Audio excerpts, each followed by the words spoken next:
In the heart of Hyderabad, something historic is being forged, not in temples or towers, but in titanium, carbon fiber, and steel.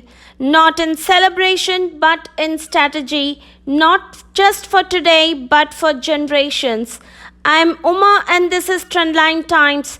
And today we are not just talking about jets, we are witnessing India carve its name into the sky. On June 5, 2025, India signed a historic deal with Dassault Aviation, but this time it was not just about buying jets, it was about building power. Dassault and Tata Advanced Systems inked 4 production transfer agreements, marking the first ever full fuselage manufacturing of Rafale fighter jets outside France, right here in Hyderabad. There is no symbolic step. India will build the full front, mid, rear, and side shells, the entire body of one of the most advanced fighter jets on earth. Not just parts, the powertrain of air superiority itself.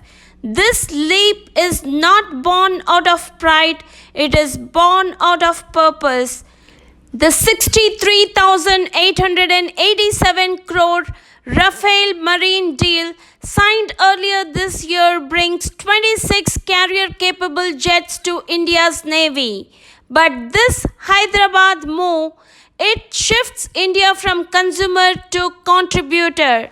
India could soon claim up to 60% value addition for Rafale production. That's sovereignty in manufacturing. That's Atmanirbhar Bharat in full throttle. From building C-130JS and Apaches to now Rafales, Hyderabad has become the aerospace capital of India. With this deal, it will manufacture 2 complete fuselage every month by 2028, supplying not just Indian forces but global orders.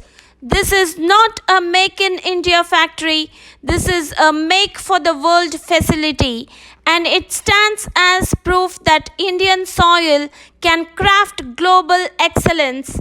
This is not just about metal and machines, it is about skill transfer, tech absorption, and long-term aerospace capability.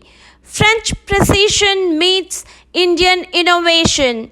Dassault legacy meets Tata's discipline, and a new generation of Indian engineers gets global